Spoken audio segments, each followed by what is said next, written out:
Hello students, welcome to my channel pioneer. আজকে আমাদের আলোচ্য বিষয় হলো ক্লাস 10-এর চতুর্থ অধ্যায়ের আয়তঘনক। আয়তঘনক সম্পর্কে জানার আগে আমাদের দুটো বিষয় আগে জানা দরকার, সেটা হচ্ছে আয়তক্ষেত্র এবং বর্গক্ষেত্র। আয়তক্ষেত্র কি? আয়তক্ষেত্র হলো একটা সমতলিক চিত্র, যার দৈর্ঘ্য এবং প্রস্থ সমান নয়। আর বর্গক্ষেত্র কি? বর্গক্ষেত্র হলো এটাও একটা সমতলিক চিত্র, কিন্তু এর দৈর্ঘ্য এবং প্রস্থ দুটোই সমান। ঠিক আছে? ক্ষেত্রে আয়তক্ষেত্র এবং বর্গক্ষেত্র দুটোই হচ্ছে আমাদের সমতলিক চিত্র, এরা ঘনবস্তু নয়। ঘনবস্তুর সংজ্ঞায় আমরা কি পড়েছি? যার দৈর্ঘ্য, প্রস্থ এবং উচ্চতা তিনটেই প্রেজেন্ট, তাকে আমরা বলবো ঘনবস্তু।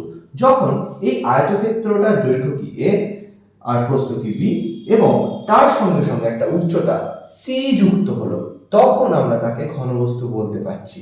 অর্থাৎ এর যে উচ্চতা সেটা c, এটাও c, এটাও c, এটাও c, সাইমালটেনিয়াসলি এটাও c।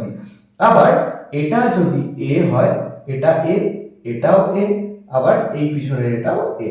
তার আর এই ধারের যেগুলো আছে ছোট ছোট দেখা যাচ্ছে, এগুলো হচ্ছে b, এগুলো হচ্ছে b, এটাও b, এটাও b। অর্থাৎ একটা আয়তঘনকের ধার সংখ্যা কটা? 3 এ 4 12টা। আবার একটা ঘনকের ধার সংখ্যা কটা? এর ঘনকের ধার সংখ্যা হচ্ছে 12টা। সেম, শুধু ঘনক আর আয়তঘনক দুটোর মধ্যে ডিফারেন্স হচ্ছে এর যে দৈর্ঘ্য, প্রস্থ, উচ্চতা তিনটে হচ্ছে ডিফারেন্ট, এবং ঘনকে প্রত্যেকটা a, এর যদি এটাও a হয় তাহলে এটাও a, এটাও a, এটাও a এবং এটাও a, এটাও a, a, a, প্রত্যেকটা বাহু হচ্ছে এর সমান। ঠিক আছে? তাহলে ঘনক, আয়তঘনক আমাদের বোঝা গেল। আয়তঘনকের দুটো টাইপস, একটা হচ্ছে আয়তঘনক যার ভূমি আয়তাকার এবং উচ্চতা, দৈর্ঘ্য, প্রস্থ তিনটে হচ্ছে ডিফারেন্ট, এবং সেকেন্ড টাইপ হচ্ছে বর্গক্ষেত্রাকার ভূমি যার দৈর্ঘ্য, প্রস্থ সমান এবং তার সঙ্গে সঙ্গে উচ্চতাটাও সমান। যেহেতু উচ্চতা, দৈর্ঘ্য, প্রস্থ তিনটেই সমান, তাই এই স্পেশাল টাইপটাকে আমরা বলবো ঘনক। তাহলে আয়তঘনক হচ্ছে দু রকম, একটার ভূমি হচ্ছে আয়তাকার, একটার ভূমি হচ্ছে বর্গাকার। যার আয়তাকার ভূমি তার দৈর্ঘ্য, প্রস্থ, উচ্চতা তিনটে আলাদা, যার বর্গাকার ভূমি তার দৈর্ঘ্য, প্রস্থ, উচ্চতা তিনটেই একই এবং তার নাম দিচ্ছি আমরা ঘনক। আর যেটা নরমালটাই সেটা হচ্ছে আয়তঘনক। এরপর দেখে নিই আয়তঘনক সংক্রান্ত কয়েকটা সূত্র। প্রথমে আমরা ধরে নিলাম দৈর্ঘ্য সমান সমান a, প্রস্থ সমান সমান b, উচ্চতা সমান সমান c, এবং আরো কয়েকটা ইনফরমেশন এর ব্যাপারে, যে এর ধার সংখ্যা হচ্ছে 12, তল সংখ্যা হচ্ছে 6 এবং শীর্ষবিন্দু সংখ্যা হচ্ছে 8।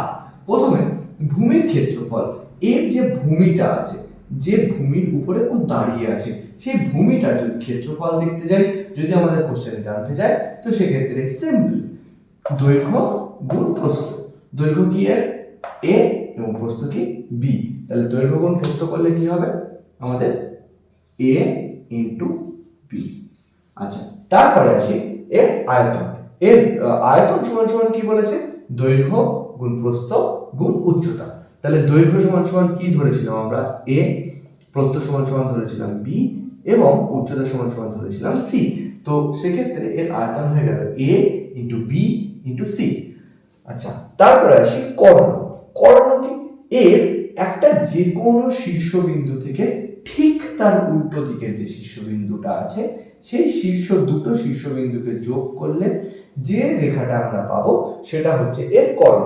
তো সেক্ষেত্রে এর এরকম একটা কর্ণ হতে পারে, বা এখান থেকে এইটা যোগ করলেও একটা কর্ণ হতে পারে, বা এটা থেকে এই বিন্দুটা যোগ করলেও একটা কর্ণ হতে পারে।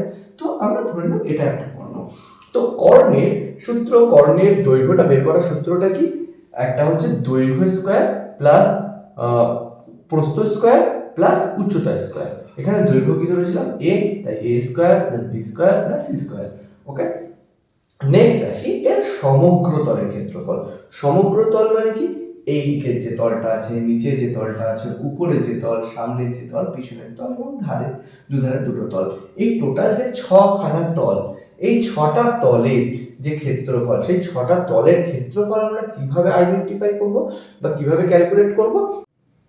সমগ্র তলের ক্ষেত্রফল নির্ণয় করার জন্য আমাদের যে সূত্রটা আছে সেটা হলো 2 গুণ দৈর্ঘ্য গুণ প্রস্থ যোগ দৈর্ঘ্য গুণ উচ্চতা যোগ প্রস্থ গুণ উচ্চতা।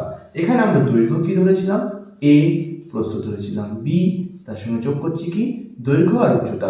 দৈর্ঘ্য কি ধরেছিলাম a, এর সঙ্গে উচ্চতা কি ধরেছিলাম c, তাহলে c গুণ করলাম, তার সঙ্গে আর কি যোগ করছি একবার প্রস্থর সঙ্গে উচ্চতা গুণ হচ্ছে, প্রস্থ কি ধরেছিলাম b, তাহলে b ইন্টু c।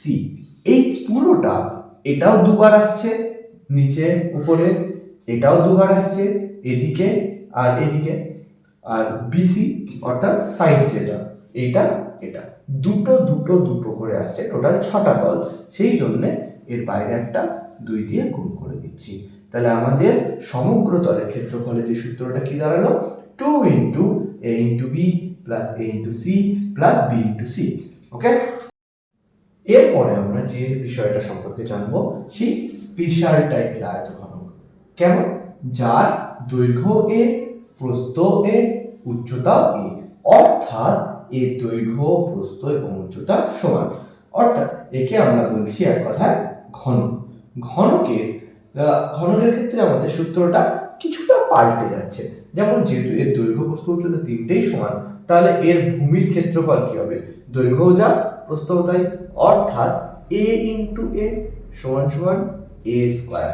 আবার এর আয়তন কি হয়ে যাচ্ছে দৈর্ঘ্য প্রস্থ উচ্চতা তিনটেই সমান, অর্থাৎ a into a into a সমান সমান a কিউব। আবার এর কর্ণ কি হয়ে যাচ্ছে a square plus a square plus a square, যেহেতু দৈর্ঘ্য স্কয়ার প্লাস প্রস্থ স্কয়ার প্লাস উচ্চতা স্কয়ার, এর দৈর্ঘ্য যা প্রস্থও তাই উচ্চতাও তাই, তাই সেক্ষেত্রে তিনটে a স্কয়ার যোগ করে 3a স্কয়ার সমান সমান a রুট 3।